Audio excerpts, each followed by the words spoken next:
Hello, beautiful people, and welcome to Kenny's Movie Palace for a special video. My friend D from D's Movie Bay, I'll have the link below, issued a challenge. Your top 25 or so westerns, top westerns. D's list was really good, but mine's a little bit different. And I'll show you why. I have a couple honorable mentions too for my challenge, and at the end of the video, I'm going to give you guys a chance to do a challenge from me to you guys. But let's get to D's list. Number 25, I have them all written down here, and a couple honorable mentions for TV too, because they're separate. Okay, number 25, I have 1993's Maverick with Jim Garner. He'll be popping up in this video a couple times. Mel Gibson and Jodie Foster is number 25. Number 24 is the remake of 3:10 to Yuma in 2007. Number 23, and you'll see him a lot on this list. I grew up watching him. Pale Rider, Clint Eastwood, 1985. I think that movie's just a beautiful movie just to watch. Number 22, another movie from 1985, Silverado. I remember seeing that in the movies at Deptford 6. Great movie, all-star cast, just a really good movie. Now we're going to get into the 60s. Number 21, these I just popped down 25 and I went through like a list of like many, but these are the 25 that I used to watch all the time. The Man Who Shot Liberty Valance with James Stewart. James Stewart made a ton of great movies. I could have put Winchester 73 in there. Just so many to mention. Number 20, I have Open Range with Kevin Costner. Kevin Costner makes some good movies. I could have also put on Dancing with the Wolves. I liked that movie. I didn't love it. I thought it was a little strung out a little bit. So I have Open Range. I think that's a beautiful movie. I think it's a really perfect movie. Number 19, I have High Noon, 1952 classic movie with the duel. It's just really good. Now, D, I have a couple here that border on war, but I'm thinking they're Western. 1978's The Great Train Robbery with Donald Sutherland and Sean Connery. Love that movie.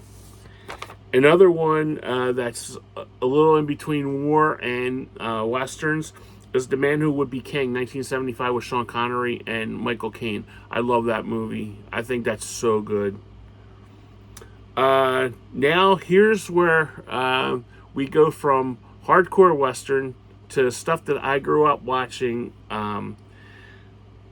Castaway Cowboy, 1974 James Garner movie from Disney, The Wonderful World of Disney. If you remember, The Wonderful World of Disney did a lot of westerns, and this one has Vera Miles and James Garner, and really love that movie. And I have two other James Garner movies back to back. It was the Support Your Local two movies. Support Your Local Gunfighter, 1971, and then one of my favorites, Support Your Local Sheriff, 1969, with James Garner. I think they're both really good movies. The 69 one has Michelle Lee from Knots Landing, and the 1971 version has Karen Valentine. So they're both really good. My number 13 is another Disney one. And I remember we watched this when we were kids, and I remember renting it as a kid, and I still watch it today. I have a copy of it somewhere around here. Hot Lead and Cold Feet with Don Knotts. And you can also put The Shakiest Gun in the West. Remember when he's out there for the duel and he's starting to shake and stuff, and he loses his pants and stuff? I like those movies. Number 12, True Grit. I have the 69 version with John Wayne. You could also put the 2007 version with Jeff Bridges. That's good as well. Number 11, this just missed my top 10, and I love this movie. And I even tweeted him, and I asked him why he didn't make another one of these. Quigley Down Under, Tom Selleck. Love these movies. I love all of his TV movies that he did. The Louis D'Amour movies that I have them in my collection.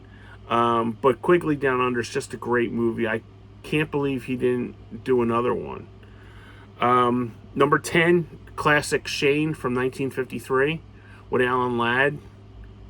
I remember growing up, my dad used to watch that all the time when that came on, like Channel 48. He watched it like all the time. I finally relented and sat down and watched it, and it was actually a good movie. Number 9, I have this. You've seen it in one of my boxes. The Gunfight at the OK Corral with Kurt. I was going to say Kurt Russell, Kurt Douglas. That's a great movie. Number 8. Butch Cassidy and the Sundance Kid. You can't get any better than that. That movie's just a great movie. 1969, by the way. Number 7, D, I'm with you.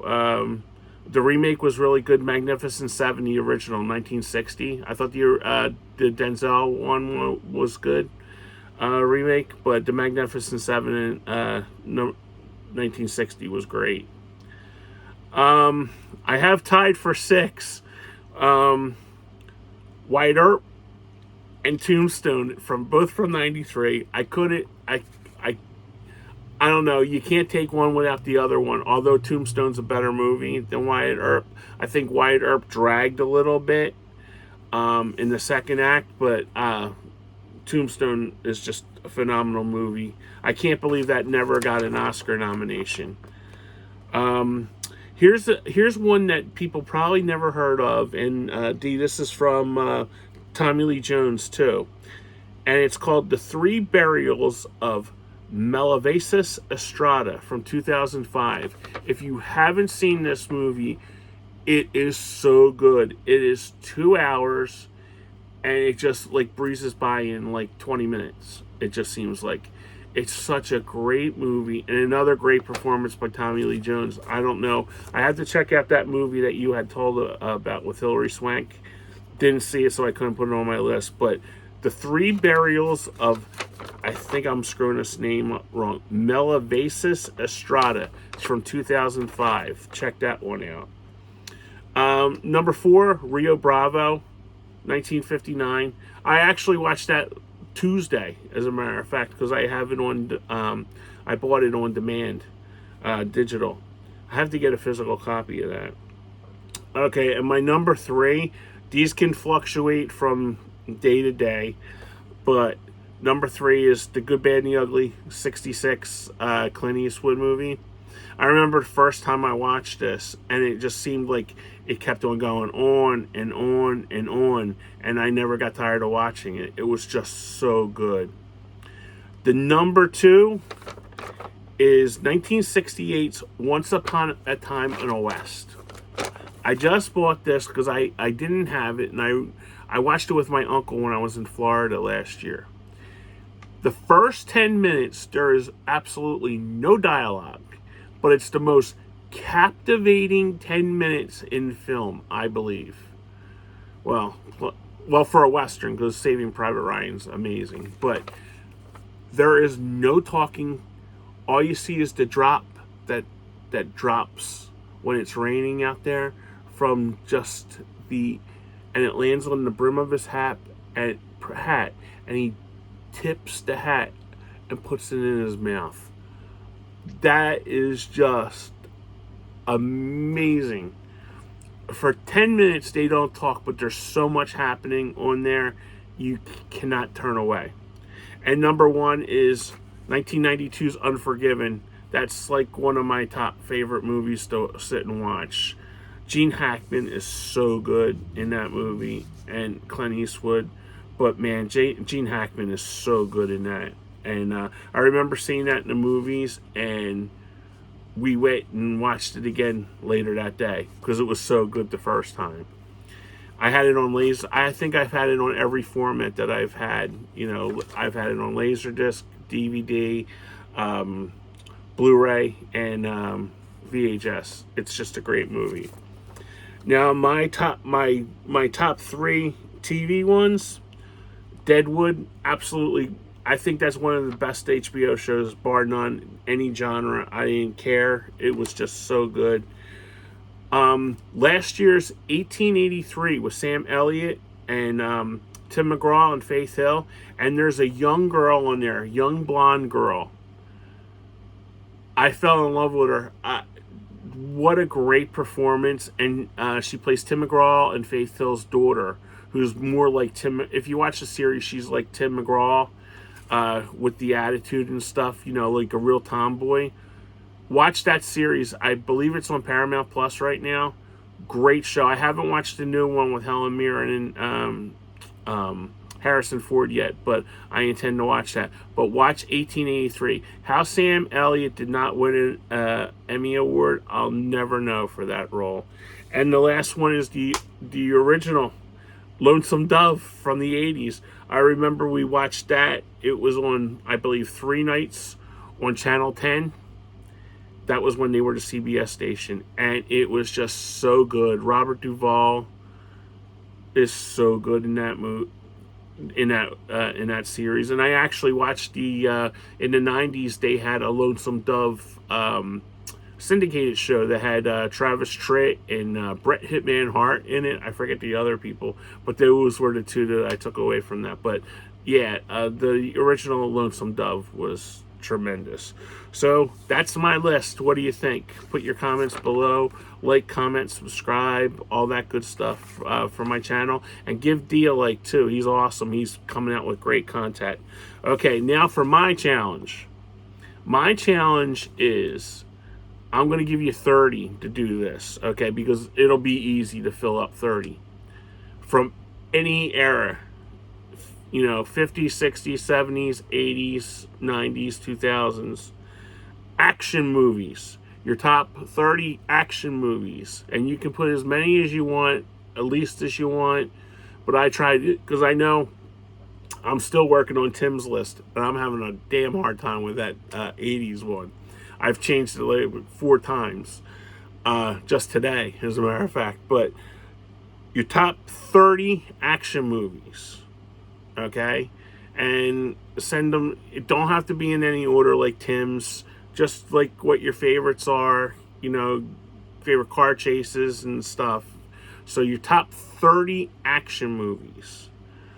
Okay, and I'll read them. I'll watch all your videos, and then just hashtag Kenny's Movie Palace on there. So, all right, D. This was a great challenge. Made you really think and made you compile a list really quick and then trying to combine everything. So yeah, go down I'll leave a link below the Movie Bay and see my friend D. So all right guys, have a great Friday, stay cool, and I'll talk to you on the next one. Bye bye.